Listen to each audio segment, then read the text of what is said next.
overall, I think it was a really good day for us. I think we got the best guy in the whole draft, and that, I think, is really important. We also got Pedro Ribeiro, who's, has been a target of ours, and we thought might go as high as 6.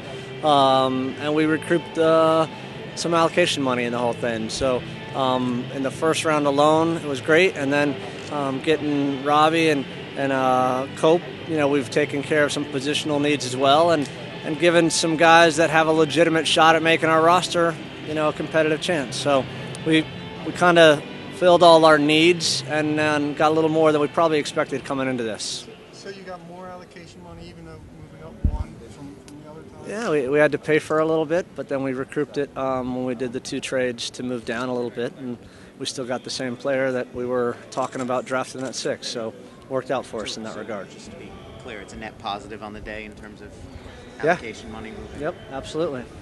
Talk about Pedro some, because the Reading partnership obviously is something that I'm sure helped you scout him. But he seems a guy who can come in and contribute pretty quickly. Yeah, he probably is one of the handful of guys in this whole draft that, good preseason. He's got serious tools. And we saw that 2 years ago in Reading when he trained with us with the first team, and he was fit and healthy. He's coming off a hernia surgery and a groin problem. He was never healthy in this college season. But clearly people took note, and then in the combine he was, he had some moments that nobody else has. So feel like we got a little bit of a steal with him so late at 15. The 2 defenders, for those who haven't seen them, it sounds like they can play both centrally and perhaps a little bit out wide, and that might help you. Talk us through how they fit it. No, with Cope's the center back, and that was clearly a positional need, and there's a lot of center backs in this draft, and just giving you guys some kind of inside information, everybody said, look, there's this pool of center backs, and no one's really sure where these guys are going to go. And for me, he was one of the most solid and consistent center backs that we saw all year long. So, that was good. With Robbie, I've known Robbie from the youth national team days, and he's an attacking player who has moved back a little bit. And I think he's got a lot of upside, and he was our favorite, left back. There wasn't many options at left back, but he was our favorite guy. So pretty surprised that we were able to pick him up so late in the second round. John, when we talked Monday, we talked about system and what you're trying to do, changing the system. Those kinds of players that can kind of help you shift from kind of the way that you guys played last year to maybe a different way that you want to play in the future? Yeah, he's listed as a midfielder, and for Coastal Carolina and Coach Sean Docking, he literally played everywhere there, but also went up front. We think he can play any one of those central spots, but he can also fill in as a forward as well. So he helps for sure. Just the way he plays, his technical ability, his creativity, and then he's got great size and a little bit of a pace to go with it. Nick even said that Blake's a guy that maybe isn't ready right now, but will he be ready for MLS this year? I mean,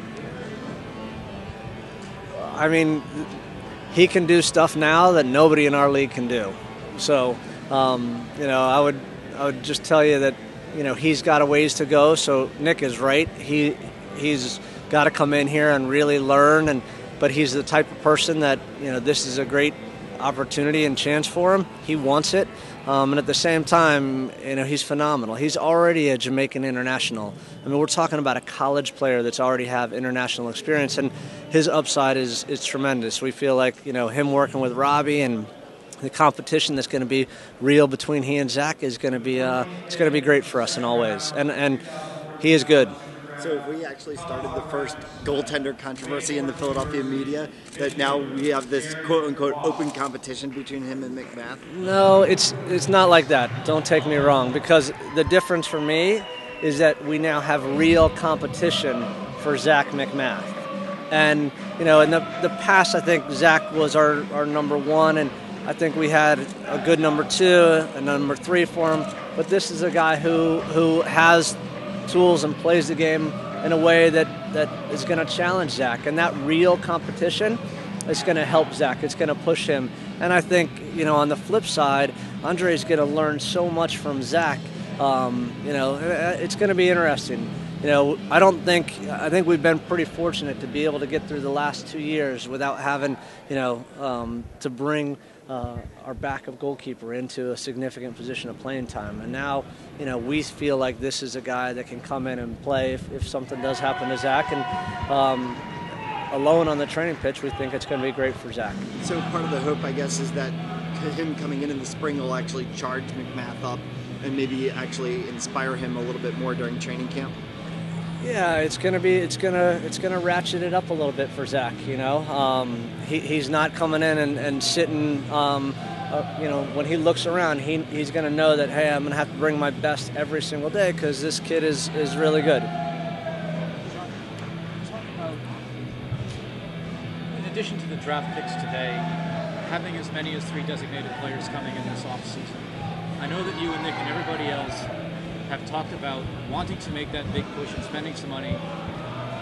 Talk about now that the pieces are coming together, these things are really happening, the statement it makes to your fan base about what this team can do in 2014. Well, I've been saying it for a long time, but I just couldn't really prove it until we brought some of these guys in. And that's been a work in progress and a lot of work, to be fair.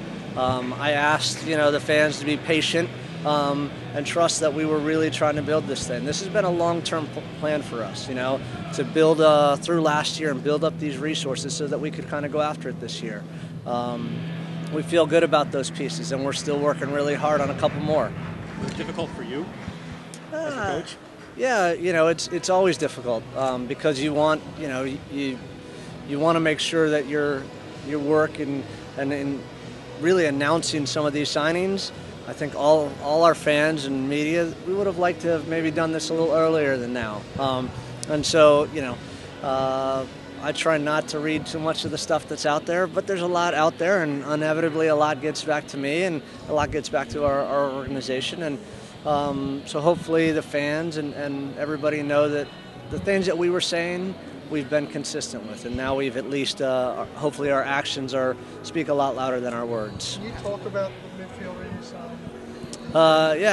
Chaco. His name is Christian Chaco Maidana.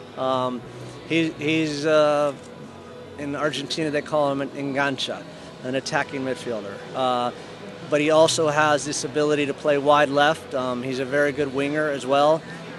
When I went and watched him live, in a premier game down in Argentina, he played as the number 10. But I've also seen him play as a left winger, and so his versatility gives us a lot to work with right from the start. So you got Medina, you've got Ribeiro, you're going after Noguera and Edu. What does that mean for guys that are on the roster like Keon Daniel and Brian Carroll? Brian's our captain, and those guys we haven't brought in a guy that is going to replace Brian Carroll right now. It means that there's a lot more competition for those guys for sure. It means that our midfield is going to have a lot more depth this year than it did last year. We also think the quality is better. So, you have to keep pushing that. And where we ended up last year, I think everybody in our locker room wants and feels like, hey, we want to take it up this year. It's our responsibility to do so. So I don't think those guys are going to have a problem. I think it's going to make them better, just the same way that having a healthy and real goalkeeper competition in training will make Zach better. We'll just take a few more guys to wrap up. Can you comment on Mo Edu and just where those negotiations are right now? I can't give you any specifics other than to tell you that I think all 3 parties are working really hard to try to make this work. And we're not there, but I'm an optimist, and I'm believing that this is going to work out for us. It would be a great acquisition for our club and a player that I think could be a real difference maker for us. Do you go into a draft like this assessing your needs, thinking that someone like Edu is going to be on the roster before that January 31st deadline? Is that the mindset you've gone in with? I'm not going to lie. I would have loved to have heard that before 12 noon today. And I don't think it would have actually changed anything, though, today in retrospect. But it might have changed a little bit of our thinking in that regard. So, but we're still hopeful right now that that's going to get done, and we're going to work very hard to make sure it does. There were times last year where the Union lent a little bit to the right side of the pitch. Does a guy like Robbie Dershan come in and compete for that left back spot immediately? we feel good that we got Ray Gaddis and Fabinho, and a guy who now can provide some more competition. And then you add Maidana in that mix, and he can play. We think that he's got a really good chance playing as a left winger, as well as an attacking midfielder. So we've certainly increased our left side, and that was one of our goals all along. We were truly more right-sided last year, and now we have a much better balance. All right, guys. Thanks, Hack. Thanks, everyone. Thanks, Tom.